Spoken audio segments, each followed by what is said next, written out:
Another week, boys, and another TWAB. This week in Deafening, arrows have been shot across the sky and into our guardian hearts.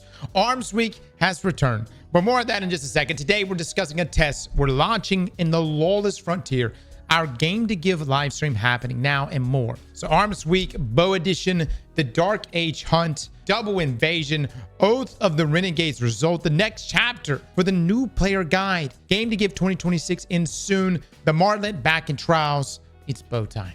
Sounds eventful. Arms Week returns. 8-1 and Banshee have brought back Arms Week, and with it, bows. Blot out the sun as you rain terror upon your enemies in 2 Crucible playlists. Medieval Hardware, a 6v6 mode where only bows, glaives, and swords are permitted. No abilities or supers permitted. Rumble Hardware, fight against 5 other players. No abilities or supers permitted. Now, 2 new weapons are also been added. We got the King Orfeo, a precision frame arc combat bow, which we need to review, and the Heron, which is an aggressive frame void glaive, which I've heard good things about, and it looks dope. For a full list of the other returning bows and the new volatile mods, check out our previous TWID. We've also covered it in our guide yesterday, guys, if you want to check that out as well. Now, the Dark Age Hunt. Speaking of Medieval Hardware, a new community challenge has gone live using only bows, glaives, and swords. Complete Warlord's Ruin solo in one sitting between January the 27th and February the 3rd and receive the Fallen Torches emblem shown above. You check out last week's TWID for the complete rundown of the rules and requirements. Now, it's my understanding, we just did it this morning as well, but you can swap weapons, you just cannot use them in any of the encounters. I think you can like if you accidentally swap to like a pulse rifle or something, you could swap back to the weapon you were supposed to be using. But yes, you got to complete the encounters with bows, glaives, swords, or a combination of those 3. And it does add a little bit of a challenge, but there's some really good stuff. And you get the volatile mods too. That spices things up even more. Now, Double Invasion all the way. What does this mean? At the Lawless Frontier, there's a strong possibility that your job will be invaded by another player. As an invader, you can usually queue into an already active job filled with 3 other players. But sometimes an invader can queue into another invader's job, resulting in a 1v1 scenario. This is known as double cross. Since Renegades launch, we've seen a lot of feedback about the Lawless Frontier, including feedback that there are too many double crosses occurring, and we would like to address it. There is. Now, that's essentially the 1v1s, right? We are going to conduct a test next week, allowing a job to be invaded up to 2 times during each Lawless Frontier run. Our goal is to reduce the number of double-cross invasions, but to better assist fire teams, they will receive 3 additional revive tokens for each invasion. So if you're in a run and revive tokens are low, an invasion can give you some breathing room if your team is good enough to defeat the invader. To keep things tame, only 1 invader can be on the map at any given time. I mean, Jesus, yeah, I would think so. I mean, 2 invaders, it's kind of nuts. What that really means is that you can be invaded multiple times. So you're never safe. Or I guess in this case, I think 2 times. After the second time, you're safe. The test will run from February the 3rd to February the 10th and will be available on Grandmaster difficulties of the Lawless Frontier and have the invasion modifier active. We'll be looking at your feedback to see what you like, don't like, and what improvements you would like to see. So I like invading. What I don't like is getting loaded into 1v1s over and over again. So if this ends up fixing that problem, okay, I'm down. Just have them at the same time. So you would just rather it be like just get it over with? Just have both invasions at the same time? That just sounds miserable, dude. Now, Oath of the Renegades results. Thanks to everyone who supported our creator-led event, Oath of the Renegades, and pitched in to help your favorite syndicate come out on top. It was a close battle, with the Totality Division reigning supreme for the first series of events, but the Pikers swooped in last minute to secure a narrow victory. Congratulations, Boss Relics would be proud. You can check out how the tides turned in our engagement graph below. Look at that. Look at the Pikers. Look at that. Last place. Last place. Last place. Bam! So essentially, there's like the weighting, the way the scoring is weighted. I don't know. Somehow, some way, they ended up pulling it off at the end. It's kind of crazy.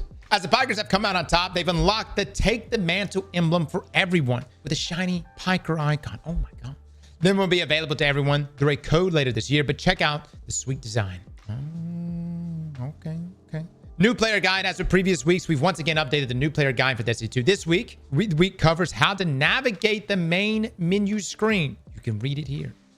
Game to Give 2026 finale live stream today. Yeah, guys, if y'all want to check that out, they're doing all kinds of stuff over there. We had our block this morning. We also have trials going on this weekend. I'll probably end up playing it tomorrow. We'll do some duos. Defeat your foes and make saying proud by earning your spot to the lighthouse in the classic Midtown map. The Marlet Pulse Rifle returns as the feature weapon, has a chance of dropping from completing matches. Good luck and make sure to feed Saints pigeons.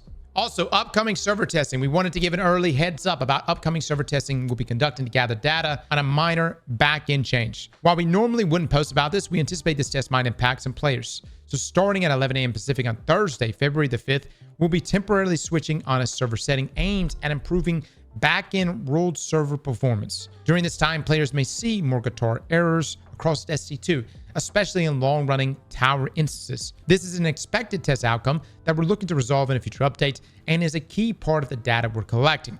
The test should only run for a few hours and will provide an additional reminder on the day. Thank you in advance for your patience. Also, combat telemetry updates. Due to an issue, Ada 1 was unable to accept the combat telemetry arms week currency earlier this week. That issue has been resolved, and players can visit Ada in the shooting range to exchange their old combat telemetry for new ones, which can be used to purchase distorted arms week Ingrams, the King Orfeo combat bow, and Ada's lab samples of bows. In addition, the full spin weekly challenge to spin combat telemetry during the week can now be progressed. A number of recent issues, and that's pretty much it, guys. That's a wrap here. TWAB. I want to take a moment to just chat for just a moment about kind of where Destiny is, because I'm sure some of you have been tuning in for these TWABs, hoping for something major to jump out at us.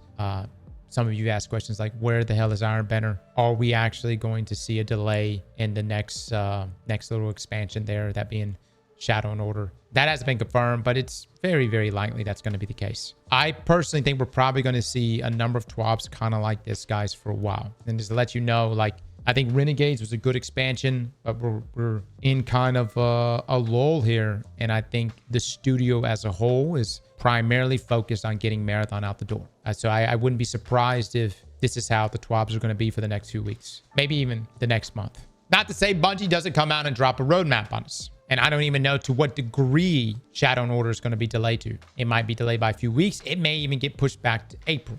It happens every season, though, into the season putter. This one's a little bit different. And that's just because Bungie's launching a whole new game, man. I mean, you think about it, like, dude, the last time Bungie launched a new game, and I know Marathon's a game from the 90s, but you know what I mean, a new game. Hell, I didn't even have kids then. You know where I'm coming from? I was in college. That was so long ago. So they don't launch a game often. I think that's just going to be the big focus for right now. I know if you're a dedicated Destiny player and you're like, dude, I just want more Destiny. I completely get that. I do too, man. I do too. I just think that Marathon is the big focus right now. And hopefully following the launch of Marathon, whether it does great or not, hopefully we'll start to see some Destiny news. And maybe we see something outside of the norm. Maybe we see something outside of just, hey, more Destiny 2 stuff. Here's Shadow and Order. And here's the next rollout of content over the next year. You know, I would love to see Vidoc style. This is the future of Destiny. But again, I don't expect to see that for quite some time, guys. So some of you have come by the stream asking for that type of information. And I'm sure some of y'all are seeing some of these TWABs and it's a bit lackluster. I just think the reality of it is it's probably going to be that's going to be how it's going to be for the next, month or so. I don't believe Destiny 2 has much of a future in its current form. We need delay news, or they're going to piss off more people than just ripping off the Band-Aid. Yeah, I will say the sooner Bungie can announce that, the better. I mean, I don't know. I would expect, this is what I think. They probably would come out and say it is delayed. I'm sure they're trying to figure out exactly what date to drop it. And you got to understand, like, Shadow and Order, it's going to have to be really good. And I know we say that for every expansion, but Ash and Iron was so bad. And you saw the momentum absolutely die. Not that we had any momentum in Edge of Fate, but Ash and Iron just killed it. They need that momentum in order to pitch the next year of content. And that should be the next year of content, starting in July, should be the year that wraps up Prophecy. So it's a 2-year cycle, or that's two-year done. Like we had Edge of Fate year, Renegades, 1 year. July should start the 2nd year. And then that should wrap the Prophecy, the entire Prophecy saga. My understanding. Not saying Bungie can't add on an extra year, but it'd be kind of weird. And then we get a Destiny 3. I'm going to be honest. If Bungie said, hey, we're launching D3 right after Prophecy, like right after the Prophecy saga, and the 9 saga wraps up, I would immediately be skeptical of it as a whole. Like, I don't even know if I would trust. Like, I mean, could it be possible that D3 is being worked on in the background this entire time? Unlikely, dude. I'm just letting you know, guys. Very unlikely. D3's got to be right, man. If a D3 is being worked on, I'm okay with it being pushed off. And it's 2026 right now. I'm okay with a 2029 launch for D3. If D3 is a real thing, wrap up the Prophecy Saga, the 9 Saga in 2027, launch Destiny Classic just to give PC players an opportunity to play Destiny 1 or even everyone else. Launch Destiny Classic. We dick around from 2027 to 2029 and then launch a D3.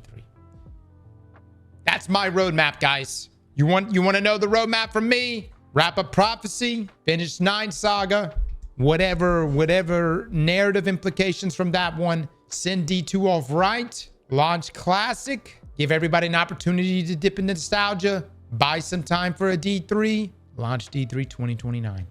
Nah, Destiny 3 needs to wait for the launch of whatever the next gen systems will be. I mean, dude, when you think the next systems are going to be coming out, I would assume by 2029. Do you think Marathon pops off? Will they close the servers on Destiny 2 and primarily focus on Marathon? No, because that goes against exactly what Bungie wants. They want to diversify. They want to have multiple IPs. They want them to both be thriving.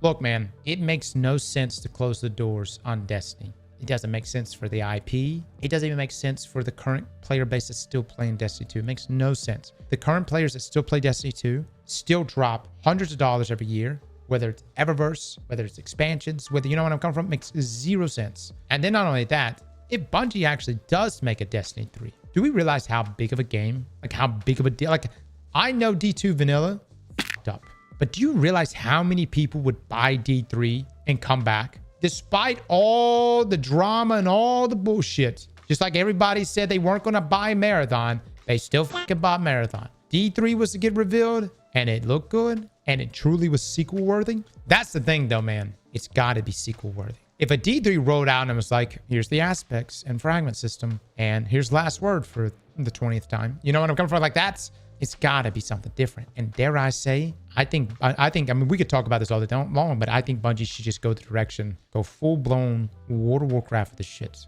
all right? If I want to choose a fallen character, okay, work my way up to a captain, run around with my damn swords. I want to choose a cabal, work my way up, become damn Gaul, you know what I mean? If I want to choose a lowly hive thrall, work my way up, and become a damn, build my own throne world and become a hive god. These are the things, man, that Bungie could really expand on. Now, that's huge in scope and way different than what we have here in Destiny. Still choose a guardian. But imagine if you chose hive, you have your own hive social area on Fundament or wherever the hell, you know what I mean? If you chose cabal, you have your own cabal social zone on Tor Bottle. You know what I'm saying? This may be a bit too ambitious, but you want to talk about something that's sequel worthy. That to me is sequel worthy.